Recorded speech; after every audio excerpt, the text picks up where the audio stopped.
मैं दिवाकर। अभी हमारे साथ जगन्नाथ प्रसाद सिंह हैं। आप नेता हैं और बेबाक बोलते हैं। किसी चीज़ की हिचक नहीं होती, जो सच होता है उसको परत दर परत खोलने का काम करते हैं। जगन्नाथ जी, अभी की देश की व्यवस्था सुव्यवस्था है या कुव्यवस्था है? एकदम बिल्कुल कुव्यवस्था है भाई। अब मान लिया जाए, बीजेपी वाले लोग कहते हैं मोदी मोदी, अमित शाह करते हैं। मैं पूछना चाहता हूं कि गुजरात मॉडल लोग सिखाता है, लेकिन आज गुजरात मॉडल में जहरीली शराब से 50-100 गो मरे, इसका कुव्यवस्था का जिम्मेवार कौन होता है भाई? उसकी यहाँ ईडी सीबीआई कहाँ गया? अभी फिलहाल मच्छू नदी पर मोरबी में केबल पुल जो टूटा, उसके लिए जिम्मेदार कौन है? मैं बीजेपी वालों से पूछना चाहता हूं कि आप कहते हो कि शासन प्रशासन बहुत चुस्त दुरुस्त है, तो मच्छू नदी पर जो केबल पुल जो टूटा, वो किसकी लापरवाही थी भाई? 200 काल के गाल में समा गया, वो किसकी लापरवाही थी? इसका जिम्मेवार ईडी सीबीआई भेज सकते हो? नहीं भेज सकते हो। दूगो जो कंपनी के जो दूगो है उन लोग को बंद कर दिया, हो गया, काम खत्म हो गया। वहाँ ईडी सीबीआई नहीं जाएगा। 200 के मौत का जिम्मेवार कौन है? बीजेपी वालों। मैं बीजेपी वालों से पूछना चाहता हूँ कि गुजरात मॉडल दिखाते हो तो जहरीली शराब, आखिर कौन जहरीली शराब वहाँ बनाता है? कौन काले धंधा करता है? अभी पैसा कहाँ से आता है, कहाँ जाता है, इसका हिसाब दे सकते हैं मोदी जी, अमित शाह दे सकते हैं, दूसरे पर ईडी सीबीआई भेज सकते हैं, लेकिन अपना कर्तृत्व के लिए ईडी सीबीआई भेजो ना भाई। मच्छू नदी पर जो टूटा केबल पुल, उस पर सीबीआई भेजो ना कि हाँ इसके मौत के लिए कौन जिम्मेवार है। लेकिन वहाँ ही नहीं भेजेंगे, वो भेजेंगे बस जहाँ उसको नीचा करना है, जिस पार्टी को उसको मैंने नीचे दिखाना है, उसको पार्टी की पॉपुलरिटी को कम करना है, बस इतने मोदी और अमित शाह का काम रह गया है। धरातल पर मैं पूछना चाहता हूँ ईमानदार मोदी जी से या बीजेपी के नेताओं से कि 15 स्टेट में सरकार है, आप किस स्टेट में 1 मैन 1 पेंशन लागू किया भाई? ये पैसा किसका जाता है? मैं बीजेपी वालों से पूछना चाहता हूं कि अगर आप ईमानदार सरकार चलाते हो, आप ईमानदार हो, देश के लिए सोचते हो, तो 1 मैन 1 पेंशन क्यों नहीं लागू करते हो भाई मोदी जी? या बीजेपी वाले नेताओं से मैं पूछना चाहता हूं कि आज क्या है। लेकिन एक चीज बीजेपी नेताओं को, जो शीर्षस्थ नेताओं हैं, मैं बता देना चाहता हूं कि कर्म के फल यही भोगना है। तुम कितनों होशियारी कर लो, लेकिन जो कर रहे हो देश के लिए लूट रहे हो। केवल एगो राम मंदिर करते हो, कहीं भी प्रचार में जाते हो तो राम मंदिर पर, अरे राम मंदिर से पेट भर गया? महंगाई चरम सीमा पर पहुंचा दिए हो, और 1 मैन 1 पेंशन लागू करके महंगाई तो कम कर सकते थे, तेलों को तो दाम कम कर सकते थे, सब में जीएसटी लगा के। आज मैं एक दिन बैंक में गया था पैसा लेने, 48,000 के चेक नहीं बन सका। क्यों? उसमें 2% का भाई तो कट गया, जीएसटी कट गया, उसका टैक्स कट गया। हम क्या है भाई, तब तो कोई बैंक में पैसा नहीं रखेगा। बैंक में कोई पैसा रखेगा बाल बच्चे के शादी के लिए तो मोदी टैक्स कटवा लेंगे। तो मोदी जी या बीजेपी वाले नेताओं को मैं कहना चाहता हूं कि यही करके इधर के लूट लो और कैपिटलिस्ट के कैपिटलिस्ट बना लो। बीजेपी राम मंदिर करत रहो, जय श्री राम करत रहो। काश बीजेपी के नेताओं को मैं कहना चाहता हूं कि जय श्री राम न सिखा के धर्म का स्वरूप क्या है, धर्म का रूप क्या है, काश वो सिखाते। लेकिन बस जय श्री राम और बेवकूफ़ बना लो जय श्री राम। लोग थोड़ा सा अनपढ़ अनबुझ है यहाँ के जनता, जितना बेवकूफ़ बना के लूट लो। लेकिन मोदी जी से मैं पूछना चाहता हूँ कि जाना भी है और कर्मवा के फल यही भोगना है। बीजेपी के नेताओं को मैं स्पष्ट कर देना चाहता हूँ। और रह गई यहाँ की सरकार, तो झारखंड सरकार भी यहाँ कुव्यवस्था फैला के धर दी है। ये ढोल पीट रही है कि आपके द्वार सरकार, आपके द्वार। लेकिन मैं पूछना चाहता हूँ कि आप ब्लॉक में जाओ, आप चले जाओ थाना में चले जाओ, आप चले जाओ जिला चले जाओ, क्या हो रहा है? आम के नीम के आम, पैसा के बल पर। क्योंकि उन लोग को पैसा इसलिए ले रहा है कि उन लोग को देना है, वहाँ शीर्ष नेताओं को पहुँचना है। असुलाई ठगाई की सरकार चल रही है, हर जगह असुली जाके वहाँ जाता है। काला असुली हो रहा है। तो यहाँ जानता है कि झारखंड के जनता भाई चाहिए दवाई, तो दवाइया जैसे बीजेपी बांटता है खुलेआम, वैसे उन लोग भी बांटेगा। बस इन लोग को इतना ही रह गया है, बीजेपी कांग्रेस जेएमएम नेताओं को इतना ही रह गया है कि कैसे जनता को बेवकूफ़ बना के मैं वोट ले लूँ, अपना राज करूँ, बस यही रह गई है। आज राजनीति करने वालों को मैं स्पष्ट कर देना चाहता हूँ कि तुम कितनों राजनीति कर लो, लेकिन एक चीज़ याद रखो कि जाना भी है इस मेला से, इसको दिमाग में रखो, और जो कर्म करोगे फल भी भोगना है। तुम पाकिस्तान के इतिहास देखने लो भाई, जो शासक जैसे किया उसी मौत से मरा, उसी मौत से मरा। तो तुम क्या कर रहे हो भाई? तुमको मिला है देश की जनता को अच्छाई करने के लिए, अब आप क्या कर रहे हो?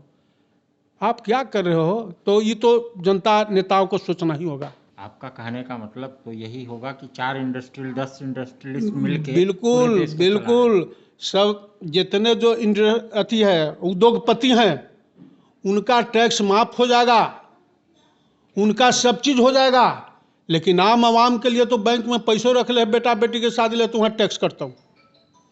पैसा आखिर कहाँ जा रहा है? केवल राम मंदिर बना दिए, 370 ढोल पीट लेंगे बस हो जाएगा, जनता का पेट भर जाएगा। तुम राम मंदिर, अरे भाई धर्म क्या है? देखिए धर्म का स्वरूप क्या है भाई? आपके अंदर मानवता इंसानियत तुम कभी लोग को सुझाते नहीं हो, मानवता की पाठ पढ़ीबे नहीं कर रहे हो। क्या है?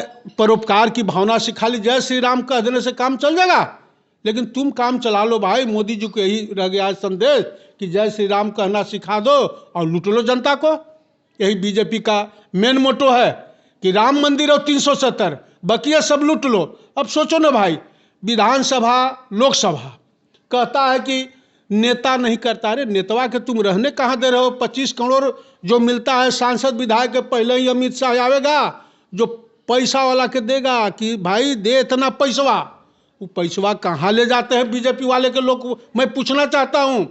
लेकिन यहाँ पर थोड़े सीबीआई ईडी जांच होगा अमित शाह के। इन लोग को तो सरकार बेंगलोर के गिरा दो या भोपाल के गिरा दो। यही खेल चल रहा है, पैसा के दम पर मुंबई के गिरा दो, यही तो खेल चल रहा है। आखिर इसमें पैसा कहाँ से आता है? इसके लिए ईडी सीबीआई काहे नहीं जांच करती है भाई? मैं तो कहना चाहता हूँ, लेकिन बीजेपी के नेताओं से मैं कह देना कि ढोंग बंद करो, जाना भी है इस धरती से, कुछ अच्छा काम करके चले जाओ, यही बेहतर होगा। तो झारखंड की भी सरकार अब गिराने के चक्कर में पड़े हुए हैं भाई। पैसे, मैं तो बोला कि यहाँ तो पैसा का खेल है, जनता तो समझती नहीं है, पार्टी पार्टी करती है, लेकिन ऊपर से लेकर नीचे तक पैसा का खेल चल रहा है। और ढोल पीटने का, मोदी के नाम पर जितना ठग लो, जितना प्रचार कर लो, कहीं कुछ है नहीं धरातल पर। धरातल पर आज मैं पूछ रहा हूँ कि यहाँ पर क्षेत्र की जो जनता का जो कष्ट है, मैं इतना मुझे दुखी होता है, देख के दुख होता है कि हाय रे, नेता यहाँ क्या किया है क्षेत्र का। मान लिया जाए क्या करता है नेता के? 3 गो तो काम है, स्वास्थ्य सुविधा, रोड, पानी। लेकिन डाल्टनगंज देखो ना भाई, नगर निगम का चुनाव हो रहा है, लेकिन पानी जस की तस है। अब फिर चलेगा बीजेपी एक समर्थित तो एकरा दे, दारू मुर्गा पिलाओ, वोट लो। तो कुछ जनता भी जिम्मेवार है, क्योंकि झारखंड की जनता सीधी सादी भोली भाली है भाई। हमारे के यहाँ ट्राइबल जात है, एसटी हैं, इन लोग को समझता है कि हमारा मिल गए दवाई, वोट दे दिलियो, काम खत्म हो गया। लेकिन जो ठगोगे नेता, कोई भी ठगेगा, धोखा दोगे ठग के, तो कुकृत्य का फल यही मिलना है। नेता को मैं स्पष्ट कर देना चाहता हूँ, कुछ लेकर नहीं जाना है यहाँ से। जो भी तुम करोगे यही मिलेगा, कर्म का फल यही भोगना है। राजा दशरथ और भीष्म पितामह को जो भोगना पड़ा, तो तुम क्या राजनीति करोगे, क्या नेतागिरी करोगे? तुम समझो भाई नेता लोगों में। जैसी करनी वैसी भरनी, जगन्नाथ प्रसाद जी का कहना है कि जो बोओगे वही काटने को मिलेगा, अगर कांटा बोओगे तो फल कहाँ से मिलेगा? तो जैसी करनी वैसी भरनी। आज बीजेपी वाले नेताओं से मैं फिर पूछना चाह रहा हूँ, माननीय मोदी जी से, कि आप लोकसभा के चुनाव 19 हो रहा था, कितना खर्चा किए थे जाने के लिए मंडल डैम उद्घाटन? क्या हुआ भाई? दोनों साइड अगर मंडल डैम बना जाता तो दोनों साइड बिजली उत्पन्न होता, लोग को पानी मिलता। तो खाली ढोल पीटते हो मोदी जी, पैसा खर्चा हुआ कौन देगा, कौन भरेगा? मंडल डैम के गए थे उद्घाटन करने, किस लिए, क्यों गए थे?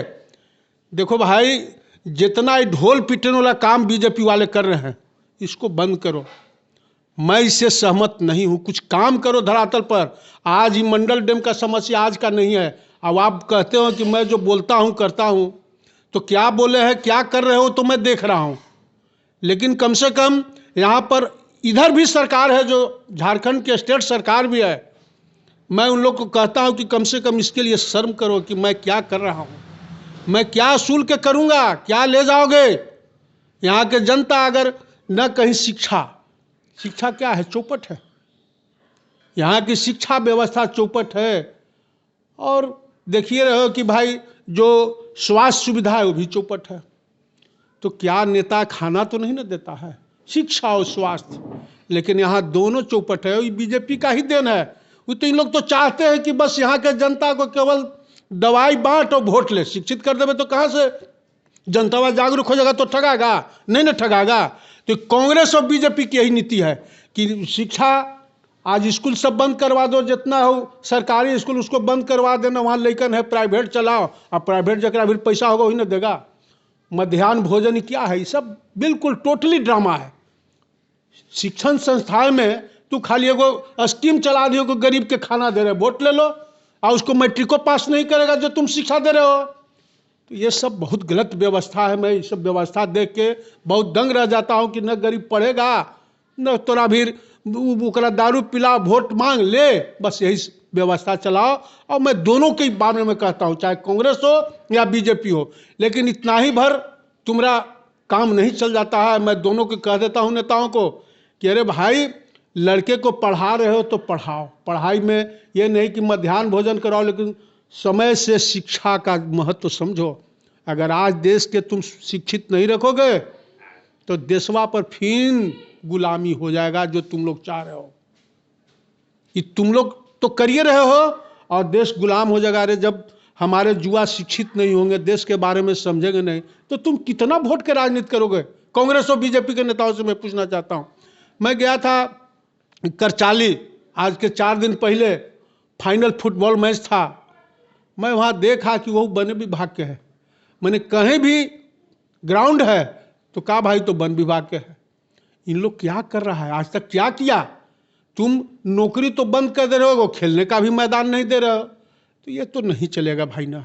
और चलेगा तो याद रखना कि जाना भी है, और जो कुकृत्य करोगे यही फल मिलेगा। ये बात सही है।